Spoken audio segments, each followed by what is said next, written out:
অযথা পইচা পাতিবোৰ খৰচ নকৰি ভাবিছোঁ এবাৰ পৰা ঘৰৰ যিবিলাক সৰু সুৰা বস্তু আছে সেইবিলাক কিনি মেলি ল'ম। আজি আমাৰ ঘৰখনৰ কাৰণে জীৱনত মোৰ আটাইতকৈ ডাঙৰ এটা সপোন পূৰণ কৰিবলৈ আহিছোঁ। প্ৰায় মানুহৰ ঘৰত দেখা পায়ে থাকোঁ। প্ৰথমতে কেৰাহী এখন কিনো বুলি ল'লোঁ। যিহেতু গাঁৱত থকা মানুহৰ যিমান বাচন বৰ্তন হ'লেও নোজোৰে। সকাম নিকাম কেতিয়া কি কৰিব লাগে 12টা মাহত 13টা সকামে কৰিব লগা হয়।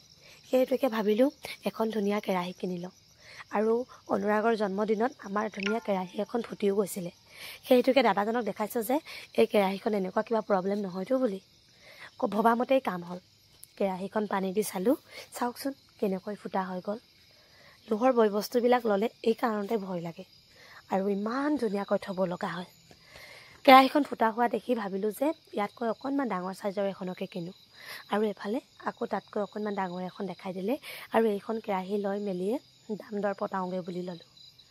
নেনাক স্কুলত থ'বলৈ আহিছিলোঁ। আজি যিহেতু অংক পৰীক্ষা আছে আৰু মই কৈছিলোঁ যে বাইক স্কুটিখনো বেয়া হ'ল, পৰীক্ষা দিনা পোৱাৰ ভাগত সদায় মই থৈ যামহি আৰু তই যাওঁতে লৈ যাবি।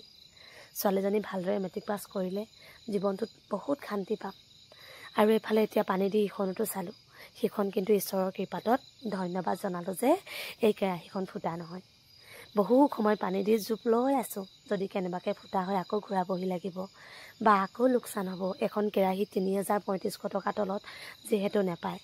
আৰু কেৰাহীখন লোৱাৰ পাছত ঘৰখন সাৰিবৰ কাৰণে ঝাৰু এটা কিনি লওঁ বুলি ল'লোঁ।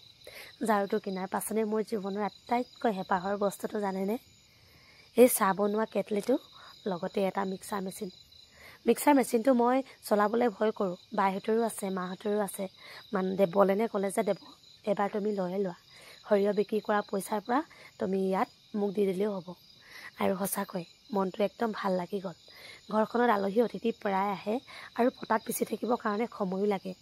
মিক্সাৰ মেচিনত যিহেতু সোনকালে হয় সেই হেতুকে মেচিনটোও ল'লোঁ, কেটলি এটাও ল'লোঁ, লগতে কেৰাহীখনো ল'লোঁ। সৰু সুৰাকৈ এপদ দুপদকৈ এইদৰে যদি বয় বস্তুবিলাক লৈ থাকোঁ কেতিয়ানো ঘৰখনত বয় বস্তু সকলোফালে ফুল হ'ব নহয়নে বাৰু? ধৰিবকেই নোৱাৰি। তাৰ পাছত আমি এতিয়া কেৰাহীখন যেনে তেনেতে গীত ভৰালোঁ। কিন্তু আগৰ কেৰাহীখন ভাবিছিলোঁ ফুটা ওলাওঁতে ৱেল্ডিং কৰি দিম বুলি, ক'লে যে ৱেল্ডিং নহয়, সেইকাৰণে নতুনকৈ এখন কিনিব লগা হ'ল। তাৰ পাছত বায়ে ক'লে যে বৈ আজি কিবা এটা খোৱাবি তোৰ হাতেৰে। সঁচা কথা ক'বলৈ গ'লে আজিলৈকে মোৰ বাইক মই একোৱে কিনি খুৱাই পোৱা নাই। মাছ মাংস আনিলেও আমিয়ে খাওঁ, কণী আনিলেও আমিয়ে খাওঁ। কাৰণ তাই কোনোদিনে যিহেতু কণী মাছ মাংস আজি 15 বছৰমান হৈয়ে গ'ল খোৱা নাই। আজি সেইকাৰণে আমি দুয়োজনে মিলি ভাবিলোঁ চাওমিন খাম।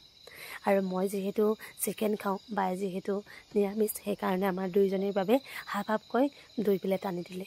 কেতিয়াবা সঁচাকৈ বাই ভনীৰ লগত এনেকৈ সময়বিলাক কটাই বৰ ভাল লাগে। প্ৰত্যেকৰে বাই ভনী থাকিলে মানে কিমান মৰম ভাল পোৱা থাকে নহয়নে? যাৰ আছে তেওঁহে বুজে। আৰু আজি আমি জীৱনত প্ৰথমবাৰৰ কাৰণে দুয়োজনীয়ে একেলগতে চাওমিন খাব লৈছোঁ। এয়া শান্তিপুৰত আটাইতকৈ ধুনীয়া বনায় চাওমিনটো পা।